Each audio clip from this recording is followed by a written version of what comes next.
Hey friends, welcome to another episode of The Potential Finder. Thank you so much for joining me on this YouTube journey. This is my second video. Pretty pumped about it. I hope you're having a great week and that you are using the last 2 months of 2019 as effectively and wisely as you can. Crush all the goals that you've been wanting to accomplish. And remember, this is the final 2 months in this decade. Think about that. That's crazy. We're about to enter our 20s, the roaring 20s. Let's do this. Today, I want to talk to you about passion. Passion is something that a lot of people talk about, and they say that you need to discover your passion, do what you're passionate about, do what you love. If you do what you love, you'll never work a day in your life. All these different things you hear so often. And you might wonder, what is passion?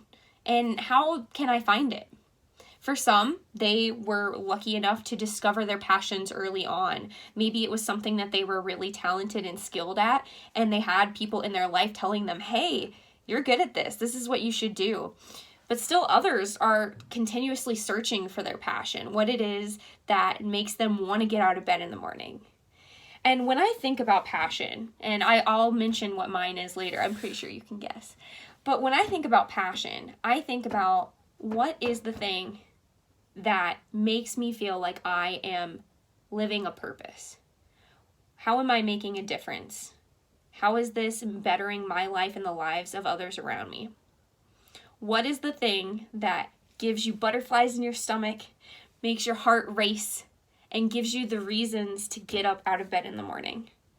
Everyone's is unique and everyone's is different. Even if there are multiple people in the world, which there are, who want to be public speakers like me, it's still not the exact same. My audience is different than their audience. My story, definitely different than a lot of people's stories. So I encourage you today, if you don't know what your passion is, start to question that. Start to wonder, what is it that I enjoy doing? What is it that I'm really good at doing? Is there something that others tell me makes a difference in their lives that I do? One thing that I started doing on Facebook a couple years ago was the hashtag daily encouragement. If you're friends with me on Facebook, then I'm sure you've seen it before. I have gone through my friends list every day for the last 2 years, and in alphabetical order, every day, one person gets a daily encouragement. So right now, for example, I am in the P's, and every day I go through my list and I pick one person who's next, and I just encourage them. I tell them my honest thoughts and opinions and compliments of them, their personality, their characteristics, their work ethic.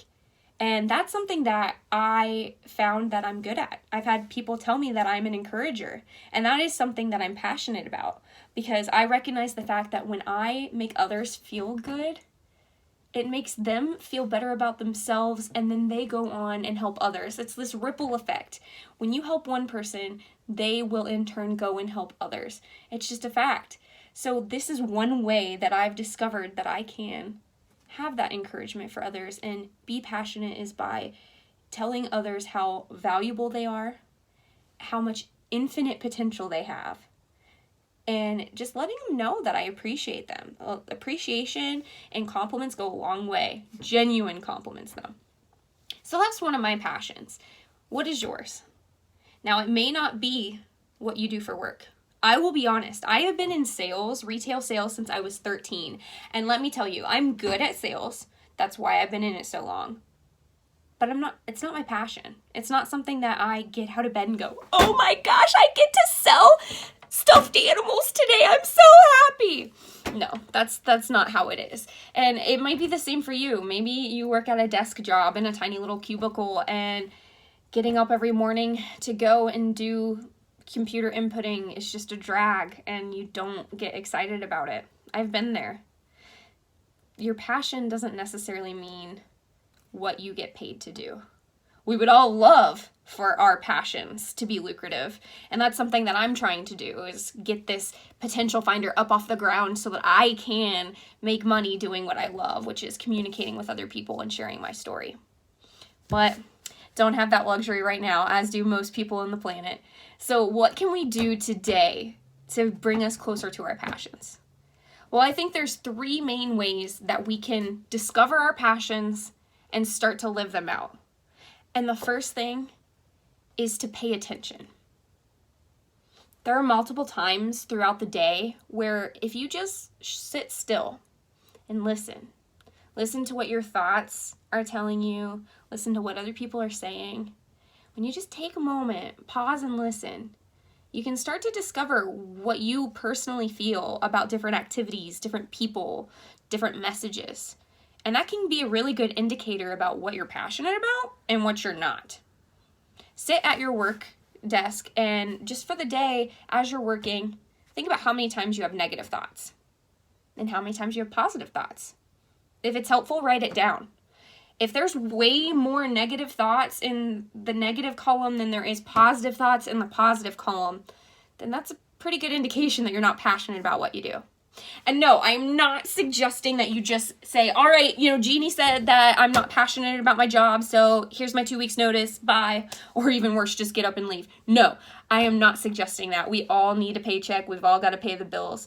But what I'm saying is when you pay attention and when you listen, it can help you determine what it is you're passionate about, what is giving you joy and energy, and what is taking away that joy and sucking away that energy. So the first step in finding your passion is to pay attention. The second one is to be brave. Now this one is really hard. I'll be honest, I am a chicken, and in a lot of ways I am not brave. So for me to get out of my comfort zone and do things like YouTube is scary. But I have learned that part of pursuing my passions and communicating with others is using different outlets like YouTube. So I'm over here being brave. So once you do determine what your passions are and what you love to do, you have to be willing to have the bravery and the courage to stand up and do those things. And if it's not your job, then that means taking the time outside of work when you're probably tired and all you want to do is lay down on the couch and watch TV. But to decide, no, instead of sitting here, I'm going to go and I'm going to pursue my dreams and my passions. I'm going to help others. I am going to record that video. I am going to help that person. I'm going to start that business.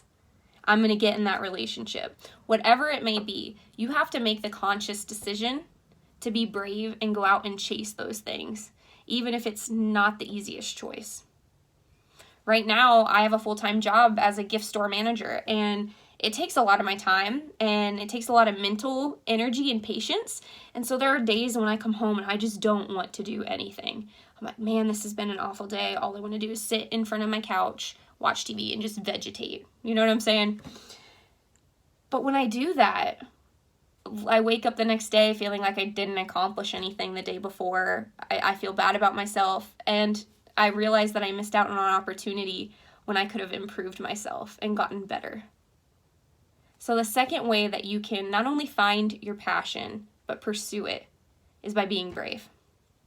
And the third one, and the one that I think is the most important, is you need to share your passion. Once you've really gotten a grasp on what your passion is, and once you've had the bravery to start to pursue it, then you must share that passion with anyone that you can. You may have heard of the term elevator speech. It's this idea that you might get locked in an elevator with Barack Obama or Oprah Winfrey or whoever you want to think about, and you have just 30 seconds to talk to them about who you are and what you do. Now, it might not always be a famous person, but you get the idea. Being able to share who you are, your essence, in a quick fashion is something that we all need to be skilled at, regardless of our passions, our occupation, regardless of who we are. We all should be able to give that quick little elevator speech of who we are. And that's what makes us unique. Everyone's story is not only worth being told, but it's unique and important to someone. I mentioned in the last video, your message could be the medicine that saves someone's life. My mentor, Greg Walker, shared that with me, and it's something that I cannot get out of my head, and I hope that you won't after you hear this, because it is important. But once you know your passion, you need to share it. You have an obligation, not only to yourself, but to the world, to share your passions with others, to share the joy that just exudes out of you when you're doing the things that you're passionate about. Some areas where I find the most passion, and I'm sure for my friends watching this, you could agree, I get a lot of passion out of speaking in front of people, motivational speaking.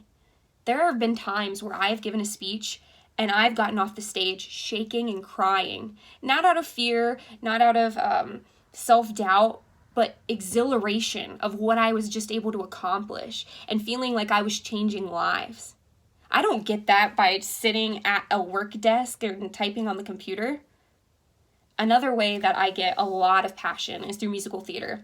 Ever since I was little, I've loved singing and dancing. Now, is this ever going to be a career? No. I'm average, maybe slightly above average, but that's it. And that's okay. It's important to know where your strengths and weaknesses lie. But I can tell you that singing and dancing and musical theater is a passion of mine and something that I really enjoy. So I do what I can to fit my passions into my life so that I can continue to grow and be joyful and spread that joy around with others. Every opportunity you have to engage with someone and share your love, your passion, and your joy is an opportunity you need to take. Because when you don't, you're missing out. And believe me, the people you're communicating with are missing out too. So don't keep that important message and that passion away from your audience, because it's necessary. They need to hear it.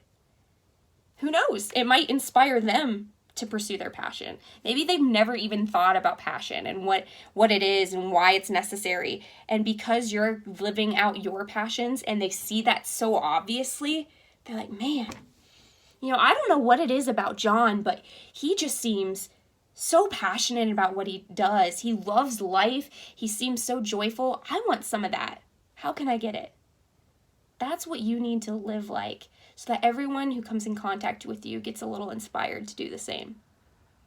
So in summary, the 3 ways to find your passion and continue towards your passion are: you must be present, pay attention to everything around you. Be brave and go out and pursue that passion. And share your passion with others. When you communicate your joys, then everyone else will start to want the same kind of joy. Thank you so much for watching. Again, this is Jeannie McGarvey, the Potential Finder, and I will see you next Monday with another new video. Have a great week.